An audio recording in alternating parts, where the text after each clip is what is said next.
एक ऐसा धर्म, एक ऐसा रिलीजियन जिसको मानने वाले लोग आज पूरे इंडिया को संभाल रहे हैं, लेकिन उनकी आबादी सिर्फ 57,000 है। उन्हीं लोगों की कंपनी का नमक आज तुम अपने घरों में खा रहे हो। यस, कुछ लोगों को पता चल चुका होगा मैं किसके बारे में बात कर रहा हूँ। पारसी, जो ना हिंदुइज्म को मानते, ना इस्लाम को, ना क्रिश्चियनिटी को। वो मानते सिर्फ एक धर्म को, जिसका नाम है ज़ोरोस्ट्रियनिज्म।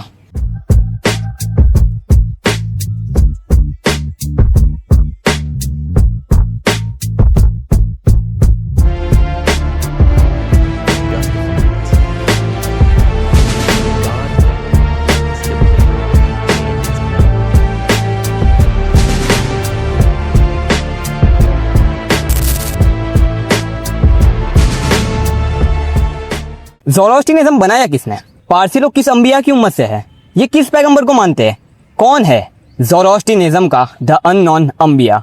Let's find with possibilities. Zoroaster, जिनका असल नाम ज़रथुस्त्र था, वो एक एंशिएंट ईरान के रिलीजियस टीचर थे। उनकी पैदाइश की एग्जैक्ट डेट हमें नहीं पता, लेकिन कई हिस्टोरियन ये मानते कि उनकी पैदाइश 1000 साल ईसा मसीह से पहले हुई थी। ज़ोरोस्टर का जन्म एक ऐसे ईरानियन खानदान में हुआ था जहाँ लोग पुराने ईरानियन ट्रेडिशनल को फॉलो करते थे।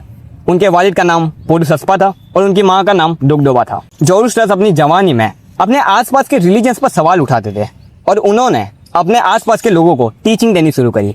और जैसे कि हर अंबिया अपनी कौम को सिर्फ एक खुदा की इबादत करने को कहता है, इसी तरह ज़ोरोस्टर ने असुरा मज़दा को एक सुप्रीम डिवाइन बीइंग के रूप में प्रेजेंट किया। ज़ोरोस्टर अपने जमाने के रिलीजियंस रीति रिवाजों से बिल्कुल भी सेटिस्फाई नहीं थे, इसीलिए उन्होंने डायरेक्टली उन रिलीजियस पर सवाल उठाना शुरू किया और ट्रूथ की तलाश करी। अब इस स्टोरी के अंदर एक ट्विस्ट आता है।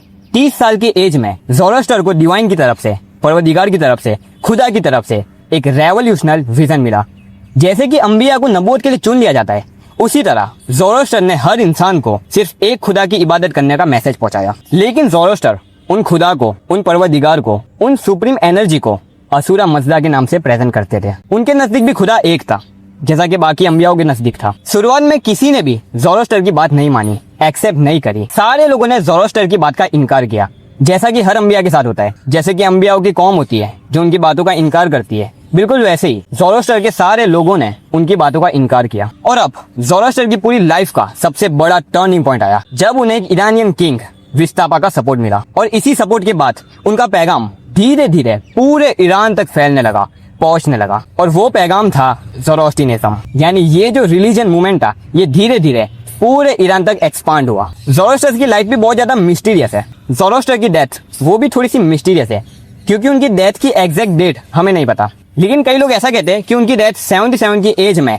एक हार्ट अटैक के दौरान हुई थी, लेकिन ये बात फैक्ट नहीं है, इसलिए वल्लाहु आलम। ज़ोरोस्टर की पूरी जिंदगी का सबसे बड़ा ट्विस्ट शायद यही था कि जिस शख्स की बात शुरुआत में लोग सुनना नहीं चाहते थे, उस शख्स को बाद में किंग का सपोर्ट मिला और उसी सपोर्ट के कारण उनका रिलीजियस मूवमेंट दूर दूर तक फैलने लगा। लेकिन आज भी ज़ोरोस्टर की पूरी जिंदगी का राज वही है। ज़ोरोस्टर कौन थे? क्या वो वही 1,24,000 अंबियाओं में से थे जो बाकी अंबियाओं की तरह सिर्फ एक खुदा का पैगाम पहुंचाने के लिए आए थे?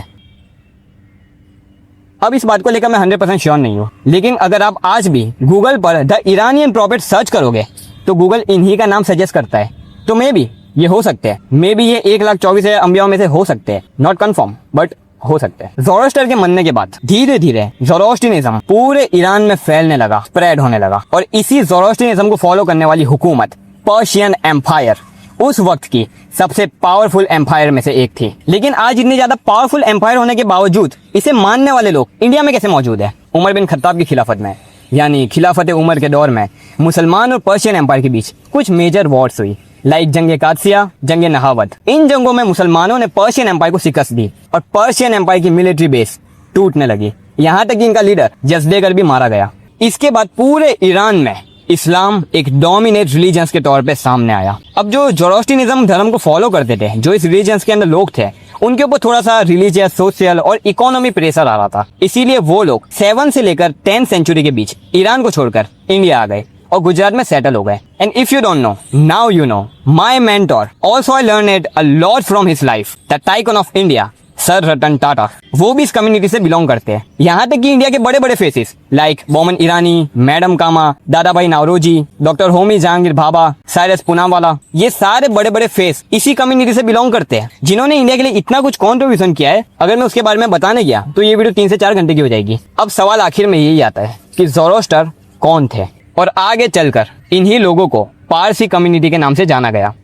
जोरोस्टर हमारे पहले अननोन अंबिया थे, जिनके बारे में मैंने आपको ऑलमोस्ट सारी की सारी इंफॉर्मेशन दे दी है। सारी पॉसिबिलिटी आपके सामने है। अब ये आपकी मर्जी है कि आप उन्हें 1,24,000 अंबिया में से मानोगे या नहीं, क्योंकि सारी की सारी पॉसिबिलिटी आपके सामने है। चलो अब तो मैं जा रहा हूँ दूसरे अननोन अंबिया की तलाश करने, और अगर मुझे वो मिल गए तो मैं अगली वीडियो के साथ आपको जरूर बताऊंगा। My name is Arman Khan Baloch, you see me around, may Allah gives you हिदायत। जज़ाकल्लाह खैर फैमिली।